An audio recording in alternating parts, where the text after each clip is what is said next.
Olá, muito boa tarde. A Comissão Nacional de Justiça e Paz alertou para a necessidade de partilhar os esforços para atender a todas as respostas sociais através de um exercício efetivo da responsabilidade social das empresas. Um documento que daqui a pouco estará no centro da conversa com Pedro Vaz Pato, Presidente da Comissão Nacional de Justiça e Paz. Antes, mostramos como foi o regresso às celebrações comunitárias das missas. Em dia de Pentecostes, o Patriarca de Lisboa fez votos para que estes sejam os primeiros dias de uma nova era. A sede de Lisboa abria portas para acolher de novo os fiéis, um regresso aguardado por muitos, mas com alguns cuidados a ter. Damos as boas-vindas, pedimos que mantenham a máscara colocada durante toda a celebração, com exceção da comunhão, que podem retirar, e antes de entrar desinfetam as mãos e aguardam que um dos elementos da equipa de acolhimento as encaminhe ao local onde vão permanecer toda a celebração. O acolhimento estava confiado a equipas de voluntários que também se prepararam para acompanhar quem chega. O nosso trabalho é relativamente fácil, apenas temos que encaminhar e as pessoas aceitam o sítio em que têm que se sentar, sentam-se com distanciamento. Muitas não, é uma pessoa por banco ou duas pessoas por banco com distanciamento e estão todos a acatar essas ordens. Uma nova condição celebrativa marcada por regras e cautelas que, para Dom Manuel Clemente, tornam a liturgia um pouco estranha. Claro, estranho é, mas como é um exercício de comunicação, nós estamos sobretudo centrados nos espectadores, nos ouvintes, nos participantes, e por isso somos capazes até de nos esquecer destes condicionamentos no sentido da comunicação, não é? Agora, claro, temos que os usar porque todos nós queremos que isto vá no bom sentido e não volte para trás, de maneira que todo o cuidado é pouco. Nunca passámos por isto, pelo menos enfim, desta maneira, e os que cá estamos neste mundo, a não ser pessoas já de muita idade e mesmo assim, mas temos que nos adaptar às circunstâncias e ultrapassar isto da melhor maneira, portanto, com todos os cuidados possíveis. O Patriarca de Lisboa considera que esta pandemia também reforçou uma sensibilidade para a necessidade de mudança. Dom Manuel reforça a certeza de que os próximos tempos terão de ser diferentes e com atitudes novas perante o mundo. Eu digo com certeza, mas quero mesmo que seja com certeza, porque nós olhamos para a humanidade e nem precisamos de andar muito para trás um século para ver que quando há catástrofes naturais ou outras, quando há guerras e conflitos generalizados, há sempre muitos propósitos, nunca mais vai ser assim, isto vai ser a última vez que acontece, nós vamos prevenir. Mas depois, infelizmente, a memória humana é curta, não é? E passada a aflição, parece que não houve nada e que as coisas podem voltar ao que estavam. O regresso dos fiéis aos templos está ainda condicionado ao que o Patriarca de Lisboa considera uma confiança cautelosa. Muito importante, porque, enfim, tudo quanto é igreja quer dizer convocação, convocação quer dizer pessoas reunidas, e quando elas não estão também fisicamente reunidas e próximas, as coisas tornam-se mais difíceis, não quer dizer que sejam impossíveis. Nós, durante estes 3 meses, desenvolvemos, eu e os meus colegas sacerdotes e outros ministros do culto, muitas maneiras de nos aproximarmos das pessoas, mediaticamente, mas não chega, é importante que seja assim também, e vai ser com essa confiança cautelosa. Os próximos tempos serão ainda marcados por esta confiança cautelosa, que é vital, no entanto, para a saúde pública e também para a celebração comunitária da fé. O Presidente da República agradeceu o sentido de Estado manifestado pela Igreja Católica e demais confissões religiosas. Marcelo Rebelo de Sousa também esteve na sede de Lisboa e não era a primeira missa em que o Presidente da República participava. Como católico, em rigor, a minha primeira missa foi ontem, a vespertina, ao fim da tarde, mas a missa dominical é hoje. Mas venho como chefe de Estado agradecer à Igreja Católica e agradecer aos católicos portugueses aquilo que foi uma demonstração de sentido de Estado, de respeito pela vida e pela saúde, num período muito difícil para todos nós, e em que os católicos tiveram de prescindir não só de atos de culto coletivos, como de celebrações muito importantes para eles, como foi o caso das celebrações de Fátima. E eu, como Presidente da República Portuguesa, ao agradecer a todas as confissões religiosas, agradeço de forma especial aos católicos por serem a larguíssima maioria do povo português. Marcelo reconhece que este regresso ainda é difícil pelo conjunto de regras e cuidados, mas destaca a dimensão pedagógica que a Igreja Católica e as confissões religiosas passaram para todo o país. As confissões religiosas e os católicos, de forma muito especial, foram exemplares, porque tinham podido insistir em celebrações que eram muito fundas no povo português. É o caso de Fátima, por exemplo, é o caso de procissões de Nossa Senhora de Fátima que percorreram o país e percorreram apenas com o andor e a imagem, e depois um ou dois veículos automóveis, com o sacerdote e mais um ou dois leigos, e as pessoas assomavam à janela, acompanhavam de longe. Isto aconteceu em vários sítios e foi assumido como um contributo pedagógico, um exemplo de contenção a pensar na vida e na saúde de todos. O Presidente da República destaca que a liberdade religiosa foi um valor sempre presente no momento em que as medidas foram assumidas e acertadas com as confissões religiosas. Até o próprio início, ontem e hoje, revelou uma preocupação de não precipitação. Teria podido ser dia 4 de maio ou dia 18 de maio e preferiu-se organizar bem esse regresso a estar a fazer de forma precipitada. A Igreja, com uma sabedoria de milénios, deu um exemplo a todo o povo português. Marcelo deixou ainda um especial apelo aos mais jovens, criticando algumas atitudes menos responsáveis, como festas sem controlo e distanciamento de pessoas. O Presidente lembrou que os jovens não podem querer ir depressa demais, representando o risco para eles e para os outros. Um santuário só está completo com a presença de peregrinos e foi com alegria que em Fátima foram recebidos na reabertura dos templos para celebrações. O Santuário de Fátima recebeu com alegria vários peregrinos que quiseram participar na primeira missa com presença física de fiéis, depois da suspensão destas celebrações decretada a 13 de março. Este santuário só está completo com a presença de fiéis e só está completo com a presença de peregrinos. Porquê? Porque o santuário existe para os peregrinos, para acolher peregrinos. Durante o tempo de confinamento, nós procurámos ir ao encontro dos peregrinos que não podiam vir. Mas obviamente para nós é motivo de alegria podermos agora recomeçar as celebrações com presença de fiéis, com presença de peregrinos. Olhamos para uma vasta esplanada como esta do recinto de oração, vemos a Assembleia dispersa, os fiéis que estão muito espalhados e nós dizemos ainda bem. Os peregrinos e fiéis viajaram de vários sítios do país para visitar o Santuário de Fátima e estarem próximos de Nossa Senhora e participarem na missa em comunidade.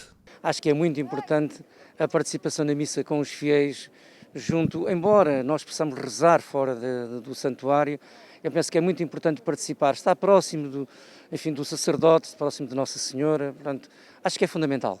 Com muito desejo, como sempre, mas com muita calma e também acatando as indicações que temos para que tudo corra bem, mas com muita ansiedade, claro. Tanto tempo sem participarmos na Eucaristia é difícil. A comunidade é importante porque a Igreja é comunidade, não é? A Igreja não é só as pessoas individualmente consideradas, é uma comunidade, que é um grupo de pessoas, é um grupo de pessoas que está espalhado por todo o mundo. E, portanto, é a fé que nos une, nós os católicos. Eu acho que é melhor presentemente. Estar aqui presente dá um outro conforto a uma pessoa. Santuário de Fátima e peregrinos estão empenhados em ser agentes de saúde pública e cumprir medidas e normas de segurança, a começar pelo uso de máscara para evitar a propagação da pandemia Covid-19. Os peregrinos habituaram-nos a serem extremamente respeitadores e é esta confiança que nos anima. Isto é, se há agora uma série de procedimentos novos, percebemos por um lado que os peregrinos estão receptivos a esses procedimentos, são os primeiros a ter esses cuidados, quer com distanciamento, quer com o uso de máscara, mas por outro lado também percebemos que da nossa parte sentimos a segurança de ter as coisas estruturadas para que quem vem se sinta seguro aqui no santuário. São as necessárias e são fundamentais, portanto, quer dizer, nós temos que, de facto, voltar, digamos, aos nossos hábitos, mas com os cuidados necessários, porque o vírus anda por aí, não é? Temos que ter todo o cuidado, temos que fazer tudo o que está ao nosso alcance e o Nosso Senhor faz o resto. A 13 de março, a Conferência Episcopal Portuguesa decretou a suspensão das celebrações comunitárias com presença de fiéis para evitar a propagação do coronavírus Covid-19.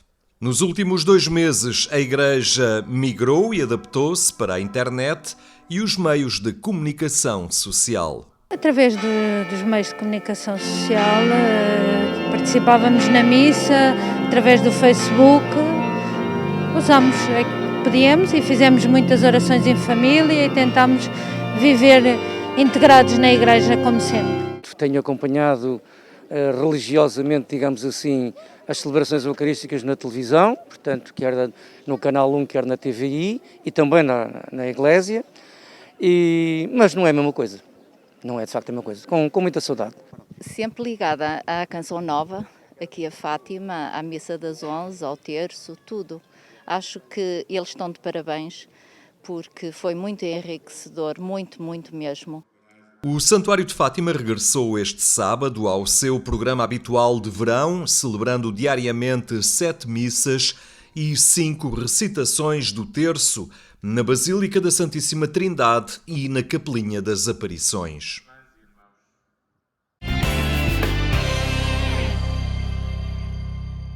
Acompanhe a informação no portal da Agência Eclésia, em agência.eclésia.pt, que atualizamos permanentemente. Falamos agora com Pedro Vaz Pato, Presidente da Comissão Nacional de Justiça e Paz, que cumprimento. Muito boa tarde. Boa tarde. Obrigado por estar neste programa.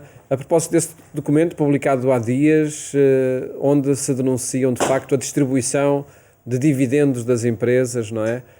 Ou de prémios pelos seus gestores, quando o tempo é de atenção à solidariedade. É um sinal de que persistem desigualdades e se acentuam desigualdades na sociedade portuguesa. Pois, a propósito da pandemia, da crise sanitária e depois da crise social e económica que é consequência indireta dessa crise sanitária, tem-se dito muito, tem-se usado muito a expressão de estamos todos no mesmo barco. E é uma expressão significativa no sentido de que devemos todos partilhar os esforços que nos são pedidos e dessa forma reforçar a coesão social. Ora, parece-nos que contrasta com este objetivo de reforço da coesão social que estes esforços não sejam partilhados de uma forma justa e equitativa. A sociedade portuguesa é marcada por desigualdades. Também sabemos que perante esta crise estas desigualdades se acentuam, quer dizer, há vários estudos que demonstram que são aqueles que os mais pobres, aqueles que mais sofrem as consequências desta crise e, portanto, parece-nos que neste contexto causa alguma indignação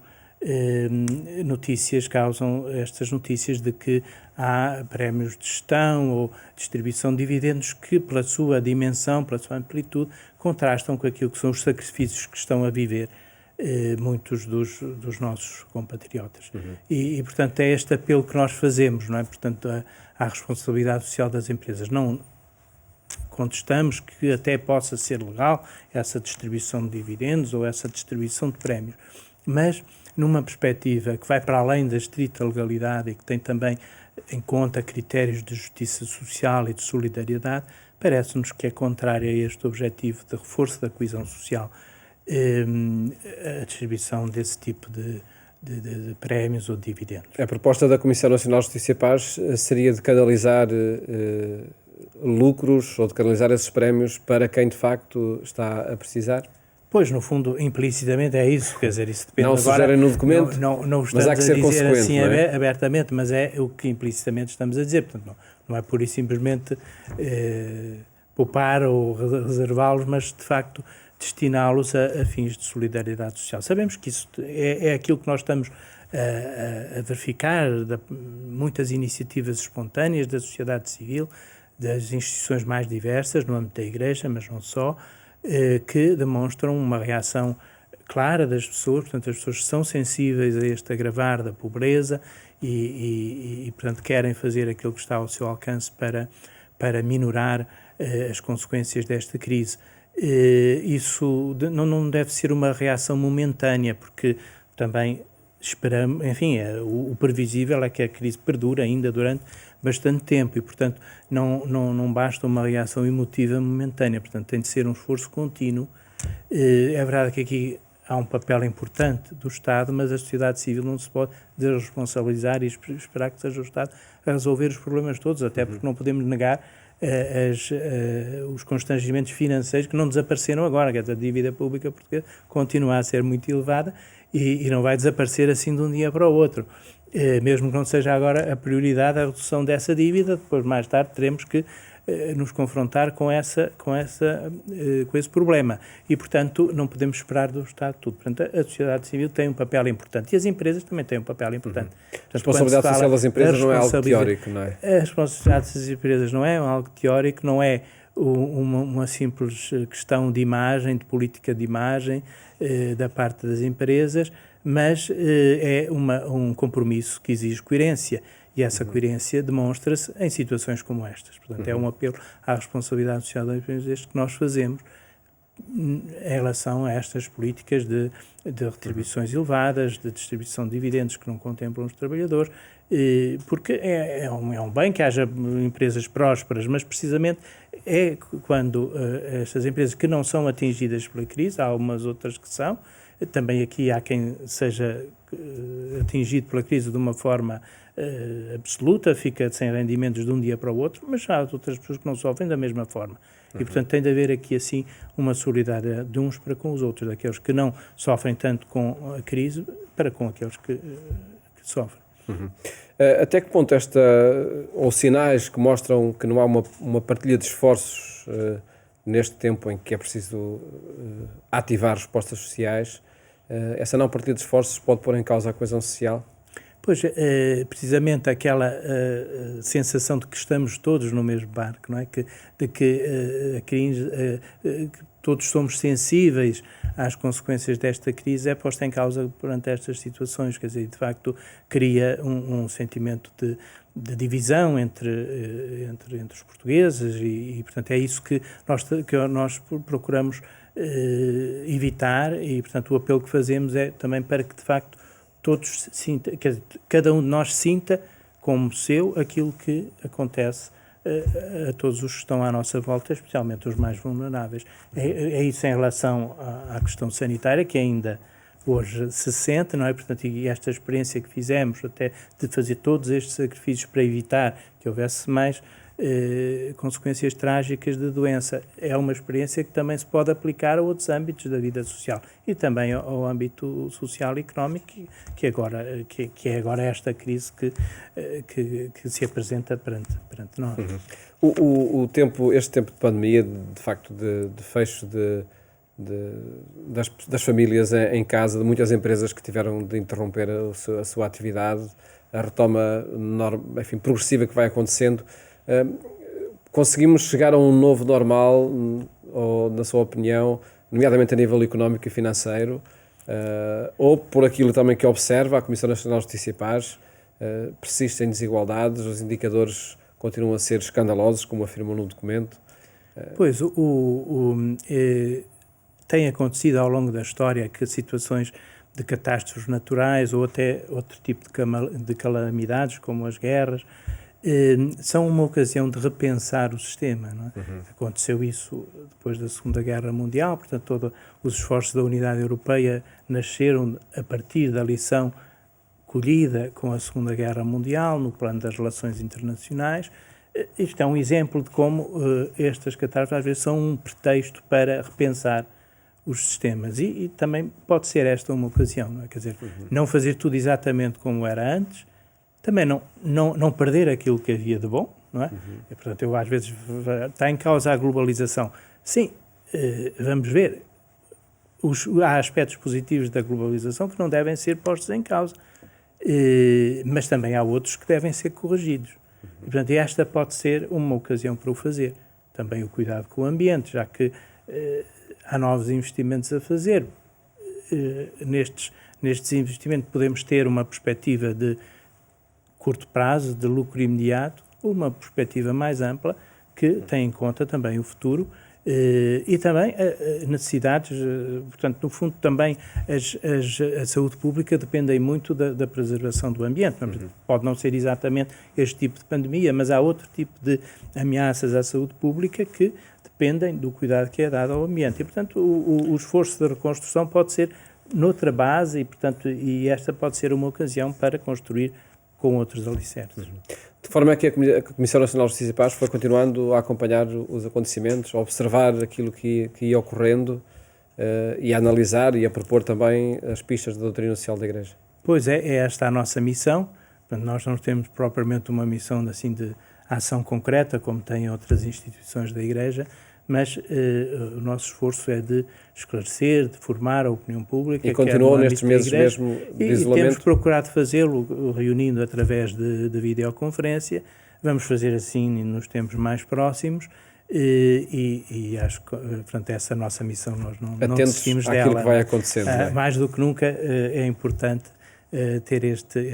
Enfim, é o nosso esforço, é um contributo para o diálogo, não sabemos que não temos soluções para tudo, mas queremos dar o nosso contributo. E ele está também expresso neste documento. Dr. Pedro Vaz Pato, muito obrigado. Obrigado eu. Por ter estado aqui no programa Eclésia a propósito do documento publicado há dias sobre a distribuição e sobretudo os prémios dados a gestores em algumas empresas. Esta noite, quando forem 22h45, siga a nossa edição na rádio, na Antena 1. Desejo-lhe uma ótima tarde. Até amanhã, se Deus quiser.